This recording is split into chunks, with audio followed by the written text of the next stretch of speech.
Good morning students. बच्चों, आज हम आपका चैप्टर 7 है मौसम जलवायु तथा जलवायु के अनुकूल तत्वों में अनुकूलन, इसे हम कंटिन्यू कर रहे हैं। इसमें अभी तक जो हमने पढ़ा है उसे हम एक बार रिकॉल कर लेते हैं। देखिए बच्चों, हमने अंदर पढ़ा होने जाना है मौसम और जलवायु के बारे में। मौसम क्या होता है और जलवायु क्या होती है। देखिए मौसम के बारे में हमने जाना था, किसी भी स्थान की जो परिस्थितियां होती हैं वो बदलती रहती हैं। ओके, और जो बदलती हुई परिस्थितियां होती हैं यही क्या कहलाता है, मौसम। यानी कभी वहां पर सर्दी, गर्मी, बारिश, ये क्या होती है, चेंजेस होते थे, सीजन चेंज होते हैं, इन्हीं हम कहते हैं मौसम। अब जलवायु की बात करते हैं कि जलवायु क्या होती है। किसी भी स्थान पर, किसी भी परिस्थिति में, किसी भी मौसम का लंबे समय तक, मान हम कह रहे हैं 25 वर्षों की हमने बात की थी, तो किसी भी स्थान पर मौसम का लंबे समय तक, लगभग 25 वर्षों तक मौसम सेम बना रहता है, तो उसे हम वहाँ की क्लाइमेटिक कंडीशन यानी जलवायु हम कहते हैं कि वहाँ की जलवायु कैसी है।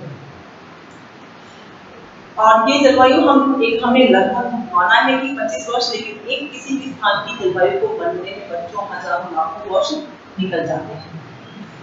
जलवायु के बारे में हमने समझा कि डेजर्ट के अंदर या हम पर्वतीय क्षेत्रीय हिल स्टेशन की बात करें, हिल्स की बात करें कि वहां पर मौसम कैसा होगा, वहां की जलवायु कैसी होगी। क्योंकि डेजर्ट में हमें पता है कि वहां पानी का अभाव होता है, अभाव होने के अंदर वहां का जो मौसम होता है, वो जो दिन होता है वह क्या होते हैं, बहुत ज्यादा गर्म होते हैं। मिट्टी होती है, रेत होती है, बस सूर्य के प्रकाश में जल्दी तो गर्म होती है और रात में जल्दी ठंडी होती है। तो दिन क्या होते हैं, बहुत गर्म होते हैं, और गर्म होते हैं तो वहाँ पे रेनफॉल है, बारिश होती है, बहुत कम होती है, तो पानी का वहाँ पर अभाव होता है। तो वहाँ की हम डेजर्ट की बात करें तो वहाँ का जलवायु है, वहाँ की क्या होती है।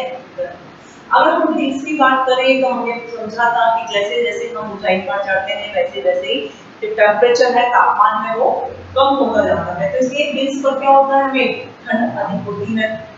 ओके, साथ ही हमने पढ़ा है कि अनुकूलन एक शब्द आया था। अनुकूलन, अनुकूलन क्या होता है, किसी भी सजीव की, हम सजीव के अंदर पेड़ पौधे और जीव जंतु दोनों को ले रहे हैं, तो किसी भी सजीव की के शरीर में ऐसी विशिष्ट संरचनाएं या उनका ऐसा स्वभाव जो कि उनको उस परिवेश में, उस एनवायरनमेंट में, उस आवास में रहने के अनुकूल योग्य बनाता है, वही क्या कहलाता है, अनुकूलन यानी एडेप्टेशन। ओके, जैसे कि अब हमने बात करी है डेजर्ट की या हम हिल स्टेशन की बात कर रहे हैं, तो वहाँ पे क्या डेजर्ट में गर्मी अधिक होती है और हिल स्टेशन पर सर्दी अधिक होती है। लेकिन वहाँ पर जो रहने वाले सजीव हैं, चाहे वो जीव जंतु हैं या पेड़ पौधे हैं, दोनों में ही कुछ ऐसी संरचनाएं, विशिष्ट संरचनाएं पाई जाती हैं जो कि उनको उस कंडीशन में, उस एटमॉस्फेयर में, उस परिवेश में रहने की योग्य बनाती हैं। उसे क्या कहते हैं, अनुकूलन। ओके, तो अगर हम बात कर रहे थे मौसम, जलवायु और जलवायु के अनुरूप तत्वों में अनुकूलन, तो हम बात कर रहे थे जलवायु और अनुकूलन की। हम पढ़ रहे थे जलवायु व अनुकूलन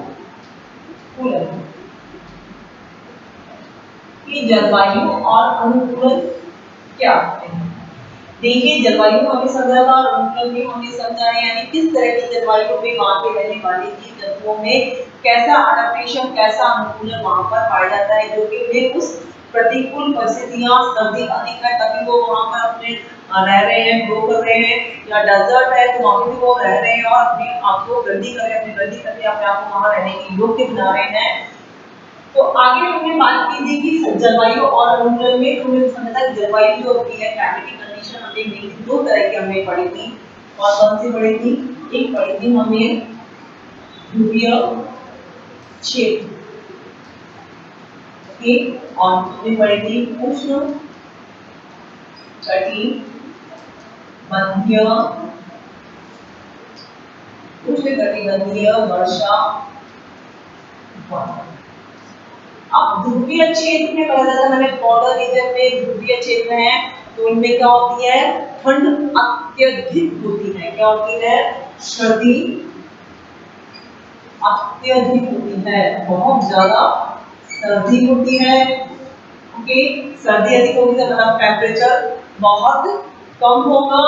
और क्या होता है अधिकतम टेम्परेचर कहाँ चला जाता है, माइनस में चला जाता है। जैसे वहाँ पे -27 डिग्री टेम्परेचर तक इनका चला जाता है। जब टेम्परेचर को -27 डिग्री टेम्परेचर इनका चला जाता है ठंड में। अल्ट्रावायलेट में 6 माह तक सूर्योदय व 6 माह तक सूर्यास्त नहीं होता। ठंड बहुत ज्यादा तेज होती है और ठंड में टेम्परेचर -27 डिग्री हो जाता है। और लेकिन इतनी भी एडवर्स कंडीशन होती है प्रतिकूल परिस्थिति, फिर भी वहां पर रहने वाले जो जीव जंतु हैं वो अपने आप में अपनी जो शरीर में इस तरह की संरचनाओं का स्ट्रक्चर का विकास कर लेते हैं, स्वभाव ऐसा कर लेते हैं जो कि इतनी प्रतिकूल परिस्थिति होने पर भी अपने आप को वहां पर सर्वाइव कर पाते हैं, जीवित कर पाते हैं। हम भी इसी की बात कर रहे थे ध्रुवीय क्षेत्र की, और ध्रुवीय क्षेत्र में हमने एक जानवर का समझा था, वो था ध्रुवीय भालू यानी पोलर रीजन। देखिए पोलर जो बियर होता है, पोलर बियर में कौन कौन से ऐसे गुण पाए जाते हैं जो उसकी उस वहां पे उस एडवर्स कंडीशन में उसको रहने की अनुकूल बनाते हैं। वो है बच्चों, एक हमें समझा था कि वहां पर क्या होता है कि पोलर बियर में डबल लेयर होती है, उनके बाल जो होते हैं वह 2 परतों में बने हुए होते हैं। 2 परतें होती हैं, 2 परत होने के कारण उन्हें वो ठंड से बचाव में हेल्प करके उन्हें ठंड कम लगती है। सेकंड हमने देखा था कि इनकी त्वचा के नीचे एक वसा की लेयर पाई जाती है, लिपिड लेयर पाई जाती है, जो कि इनकी बॉडी में जो बॉडी हीट है, शरीर की गर्मी को ये बाहर निकलने नहीं देती है। इनका जो कलर होता है वो व्हाइट होता है, क्योंकि ध्रुवीय क्षेत्र में हिमपात अधिक होता है। हिमपात यानी बर्फबारी बहुत ज्यादा होती है। हिमपात अधिक होने से जो वहाँ का पूरा वातावरण है वो व्हाइट सा होता है, पूरा स्नो से कवर्ड होता है। व्हाइट होने से इनकी जो बॉडी का है वो भी क्या होती है, व्हाइट होती है, और व्हाइट कलर होते हैं बाल, क्योंकि उन्हें उस परिवेश में रहने के योग्य बनाते हैं जिससे वे आसानी से अपने शिकार की खोज कर लेते हैं। और इसके अलावा इनकी सूंघने की शक्ति, घ्राण शक्ति भी बहुत ज्यादा अधिक होती है, और घ्राण शक्ति अधिक होने के कारण ये अपने शिकार को दूर से ही पहचान लेते हैं। इनके पंजे मजबूत होते हैं, जाल बना हुआ होता है, और ये अच्छे तैराक होते हैं, स्विमिंग अच्छी करते हैं, और स्विमिंग करते समय ये अपने नॉस्ट्रिल यानी नाखूनों को बंद कर लेते हैं। बंद करने के कारण ये बहुत समय तक उस पानी में तैर सकते हैं। इनके नाखून होते हैं, नाखून भी बड़े होते हैं, एक मजबूत होते हैं। तो ये सारी एडेप्टेशन सारी इनमें शरीर की इनकी विशेष संरचनाएं हैं ध्रुवीय भालू की, जो कि उसे उस स्थान पर रहने के योग्य बनाती है। अब नेक्स्ट हम बात कर रहे हैं, सेकंड हम बात करते हैं पेंगुइन। नेक्स्ट हम बात करते हैं पेंगुइन। ये भी एक ध्रुवीय क्षेत्र में पाया जाने वाला एनिमल है। अब पेंगुइन में भी ध्रुवीय भालू की तरह क्या होता है, इसके ऊपर क्या होते हैं, बाल सफेद होते हैं, जो क्या कहते हैं, तो बर्फ में छुपाने का, उस स्थान पर सफेद बर्फ में छुपने का कार्य करते हैं। यानी हम क्या करते हैं, सफेद बर्फ में आसानी से छिप जाते हैं, यानी अब छुपकर अपनी सुरक्षा करते हैं दुश्मनों से।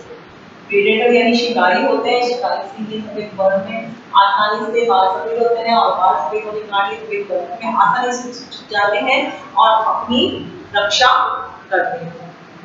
सेकंड हम देखते हैं इसमें और क्या होता है, इनके अंदर भी, इनकी स्किन के नीचे भी लिपिड लेयर होती है, वसा की एक मोटी परत होती है। वसा के नीचे वसा की परत होती है। त्वचा के नीचे क्या होती है, वसा की परत। वसा क्या करती है, शरीर का जो तापमान है नियंत्रित रखती है, यानी बॉडी टेम्परेचर रेगुलेट करती है, शरीर की गर्मी को बाहर नहीं निकलने देती है। अब इसके अलावा और पेंगुइन में क्या पाया जाता है? सेकंड है कि इनका जो शरीर है वो धारा रेखीय होता है, स्ट्रीमलाइन बॉडी होती है। जैसे कि फिश की हमने बात की थी, जब हमने फिश पढ़ा था तो हमने समझाया था आपको कि फिश की बॉडी कैसी होती है? स्ट्रीमलाइन यानी धारा रेखीय होती है। धारा रेखीय मतलब आगे और पीछे दोनों हिस्से पतले होते हैं और बीच वाला हिस्सा क्या होता है? थोड़ा सा मोटा होता है। और वो जैसे मछली आसानी से घूमती हुई जिप जैक पोजीशन में आसानी से तैर लेती है, उसी तरह से इनका जो शरीर है पेंगुइन का वो भी क्या होता है? धारा रेखीय होता है। शरीर धारा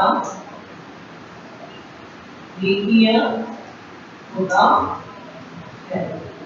इनका शरीर क्या होता है? धारा रेखीय होता है, स्ट्रीमलाइन की बॉडी होती है।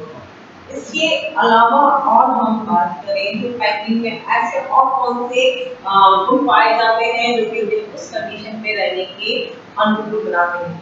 तो नेक्स्ट है इनके पंजों में, पैर जो होते हैं उनके पंजों में क्या होता है? जाल बना हुआ होता है और ये अच्छे तैराक हैं।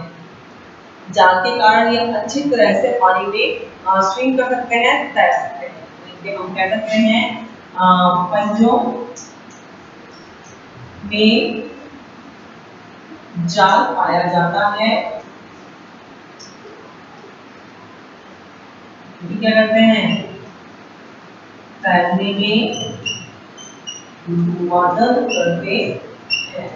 ओके, और स्ट्रीमलाइन बॉडी होती है, यदि तैरने में मदद करती है। और पंजों में जाल पाया जाता है जो कि इनको तैरने में मदद करता है। नेक्स्ट हम बात कर रहे हैं बच्चों, और इसमें क्या होता है? सेकंड हम बात करते हैं, जो भी आपने देखा होगा, अगर वैसे तो नॉर्मल पेंगुइन दिखते नहीं है, हम तो नॉर्मल की किसी हमें पोलर चीज में जाना पड़ेगा। लेकिन टीवी वगैरह का आपने देखा होगा, पेंगुइन होते हैं वो हमेशा झुंड में होते हैं, समूह में होते हैं। बहुत सारे पेंगुइन एक साथ रहते हैं और जब एक साथ रहते हैं तो हीट जनरेट होती है। हीट जनरेट होने से ये सर्दी का एहसास कम होता है। इस कारण से हमेशा ग्रुप्स में रहते हैं, झुंड में रहते हैं। इसका एक एग्जांपल हमने भी देखा होगा कि अगर बहुत सारे लोगों को एक कमरे में बंद कर दिया जाता है, ओके, यानी भीड़ वाली जगह पर हमने देखा होगा हमें गर्मी का एहसास होता है। क्योंकि क्या होता है, जब बहुत सारे लोग एक साथ रहते हैं तो हीट जनरेट होती है और यानी हीट निकलती है। हीट निकलने से गर्मी का एहसास होता है। तो यही चीज हमने देखी है कि पेंगुइन क्या होता है? हमेशा झुंड यानी समूह में रहते हैं, जो कि इन्हें गर्मी का एहसास कराते हैं, गर्मी शरीर को गर्म रखते हैं। हम कह सकते हैं पेंगुइन हमेशा समूह में रहते हैं। क्या होता है? इससे हीट जनरेट होती है, यानी हम सकते हैं शरीर में गर्मी बनी रहती है। शरीर में गर्मी बनी रहती है। ओके, अब हमें समझाना है, एक हमने कल समझा था ध्रुवीय क्षेत्र में ही पाया जाता है कौन? ध्रुवीय भालू। उसके बारे में हमने पढ़ा, उसमें कौन कौन से एडेप्टेशन पाए जाते हैं, ऐसे कौन से चीजें हैं जो उस वातावरण में रहने के अनुकूल बनाती हैं। नेक्स्ट हमने आज समझा है पेंगुइन के बारे में। पेंगुइन में भी क्या होता है? कुछ कैरेक्टर्स तो क्या होते हैं? पोलर बियर के जैसे ही होते हैं, क्योंकि भालू के जैसे होते हैं। क्या क्या होते हैं? पहली बात हमने बात करी, बाल सफेद होते हैं जो सफेद बर्फ के आसानी से छिपने में हेल्प करते हैं।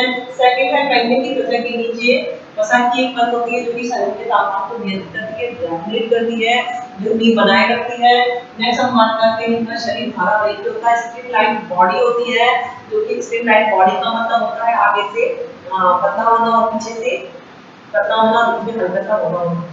जैसे कि फिश होती है, मछली का जो बॉडी होती है वो वैसे तो आपने सबने देखी नहीं है, तो इस स्ट्रीमलाइन बॉडी होती है। इसी तरह से धारा रेखीय शरीर होता है इनका, जो कि इन्हें तैरने में हेल्प करता है। नेक्स्ट होता है इनके पैरों में जाल पाया जाता है, ये अच्छे तैराक हैं, पानी में बहुत समय तक रह सकते हैं। नेक्स्ट होता है पेंगुइन हमेशा ग्रुप्स में रहते हैं, समूह में रहते हैं, जो कि गर्मी का एहसास बनाए रखते हैं, यानी उनमें शरीर को गर्म बनाया जाता है। तो हमें ये कुछ बड़ा फाइंड मिलेगा। ओके, इसे भी आप अपनी नोटबुक में उतार लीजिए। हाँ, इसके बाद में हम बात करते हैं बच्चों कुछ अन्य जानवरों की कि वहां पे कौन कौन से जानवर रहते हैं। गाड़ियों का भी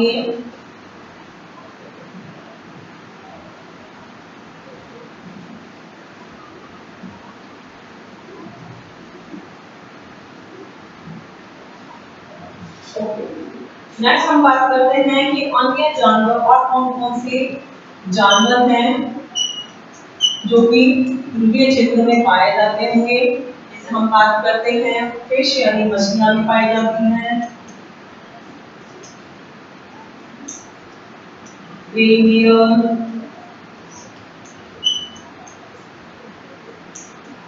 लोमड़ी एक्सेट्रा, यानी ऐसे बहुत सारे जानवर हैं जो कि और वहां पर पाए जाते हैं। उनमें भी कुछ ऐसे ही कैरेक्टर्स होते हैं, कुछ ऐसी संरचनाएं होती हैं जो कि उन्हें उस क्षेत्र में रहने के योग्य बनाती हैं। ओके, एक नेक्स्ट इसमें एक वर्ड आ रहा है बच्चों, प्रवास। प्रवास को हम कहते हैं माइग्रेशन।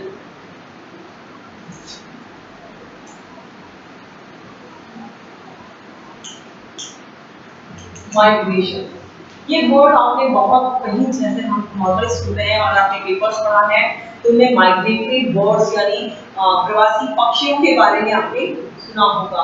अब ये प्रवास यानी माइग्रेशन क्या होता है? देखिए, जैसा कि मैंने कहा कि ध्रुवीय क्षेत्र में क्या होता है, सर्दियों के समय तो टेम्परेचर कितना रहता है, -27 डिग्री टेम्परेचर रहता है।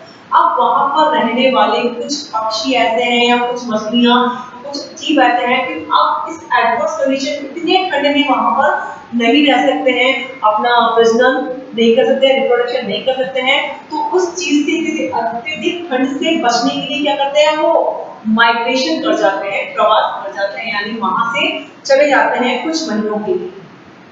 जितनी जब ठंड पड़ती है तो उस ठंड को वो सहन नहीं कर पाते, नहीं सहन कर पाने के कारण वे वहां से भोजन या प्रजनन के लिए उस स्थान से किसी दूसरे स्थान पर चले जाते हैं। इसे हम कहते हैं प्रवास करना यानी माइग्रेशन करना।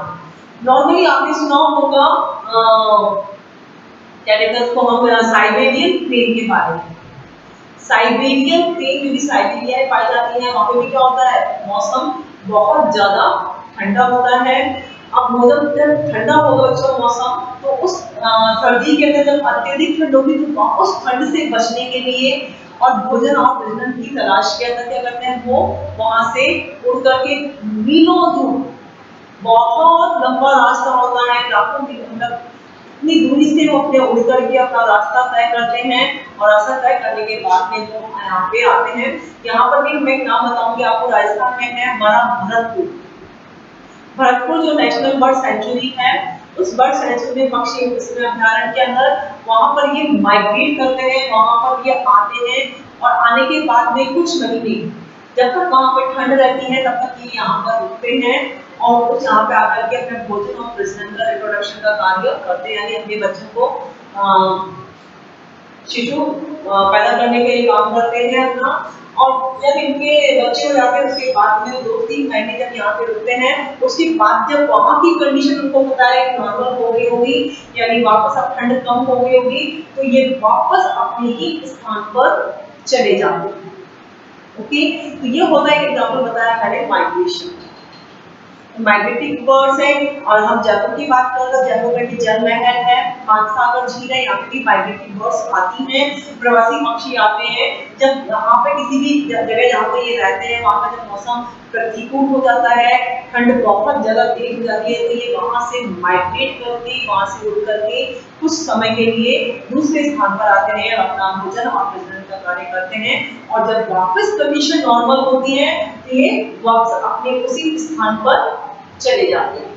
ओके, तो हम प्रवास जो है इसको हम समझ सकते हैं कि जानवरों के समूह, हम सकते हैं जानवरों के समूह, हम बात कर सकते हैं पक्षियां, मछली, ठीक है, या जानवरों के समूहों का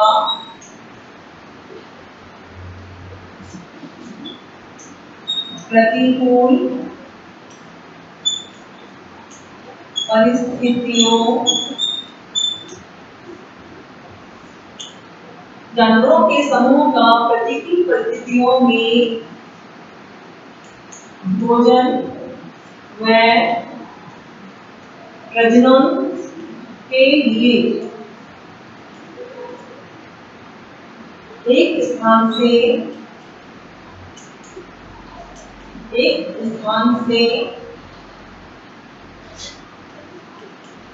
दूसरे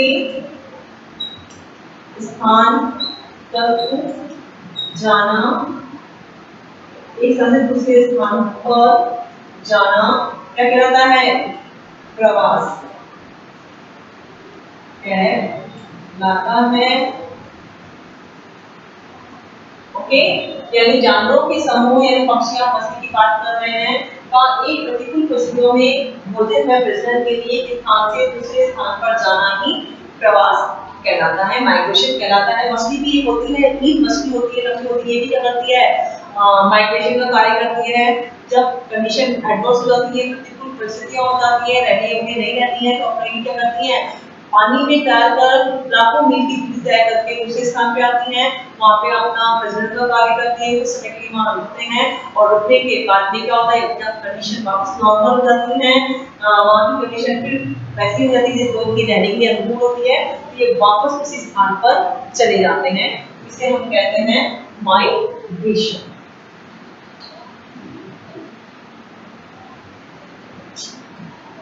प्रतिकूल, अगर हम बात कर रहे हैं माइग्रेशन में कि प्रतिकूल परिस्थितियों में शरीर को भी गर्म रखना होता है, क्योंकि ठंड बहुत ज्यादा होती है, तो ये क्षेत्र में क्या होता है? ठंड बहुत ज्यादा तेज होगी, तो अपने शरीर को गर्म करने या फिर कहते हैं प्रजनन के लिए या भोजन के लिए क्या करती है? एक स्थान से दूसरे स्थान पर जाना ही क्या करता है? प्रवास। तो बहुत सारे जो होते हैं ये प्रवासी जो पक्षी होते हैं, जैसे मैंने साइबेरियन क्रेन की बात करी थी अभी, तो साइबेरियन क्रेन है, ये क्या कहलाते हैं? प्रवासी पक्षी। और हम लिख सकते हैं यहाँ पे सर्दी कम होने पर, सर्दी कम होने पर ये वापस अपने स्थान पर लौट जाते हैं।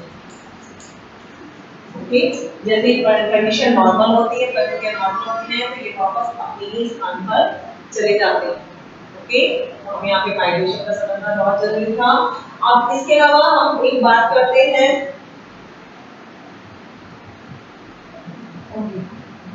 ये हमने बात करी है यहाँ पर जलवायु व अनुकूलन की, वो भी हमने बात करी है, ध्रुवीय क्षेत्र की, पोलर बियर, और हमने बात करी थी अभी पेंगुइन की, और साथ में ही हमने समझा है कि माइग्रेशन क्या होता है, प्रवास क्या होता है। ओके, इसीलिए आप अपनी कॉपी में उतार लीजिए।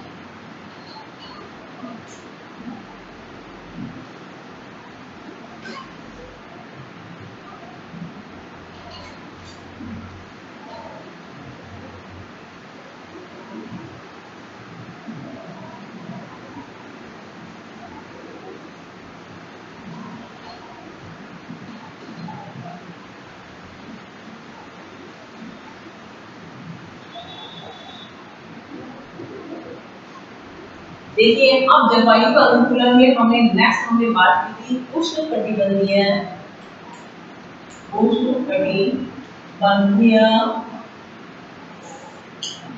वर्षा वन।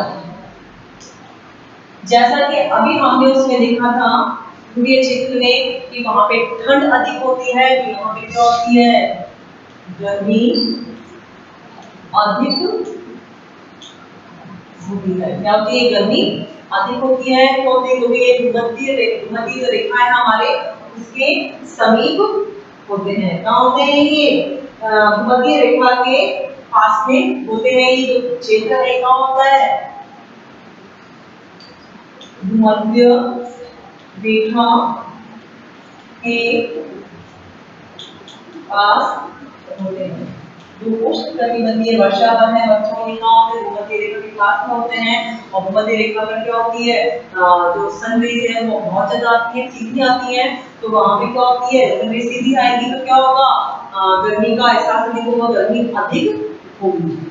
ओके, अब इसके अलावा अगर हम बात करते हैं यहाँ पर उष्णकटिबंधीय वर्षावन है, तो जैसे हम वर्षावन कहते हैं, यहाँ पे जो रेनफॉल होता है वो प्रचुर मात्रा में होता है, यानी वर्षा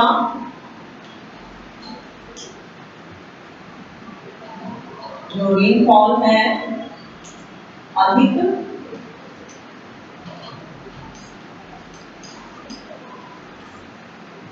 अब जब रेन अधिक होगी तो वहां का जो प्लांट्स होंगे उस एरिया में प्लांट्स की ग्रीनरी अधिक होगी, वर्षा अधिक है तो ग्रीनरी अधिक होगी, और ग्रीनरी अधिक होगी यानी वर्षा है तो सेकंड यहाँ पे वर्ष भर क्या बनी रहती है, वर्ष भर आर्द्रता ह्यूमिडिटी बनी हुई रहती है, आर्द्रता बनी रहती है।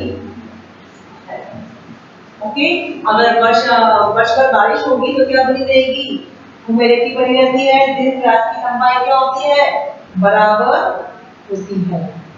दिन रात की लंबाई क्या होती है, की लंबाई बराबर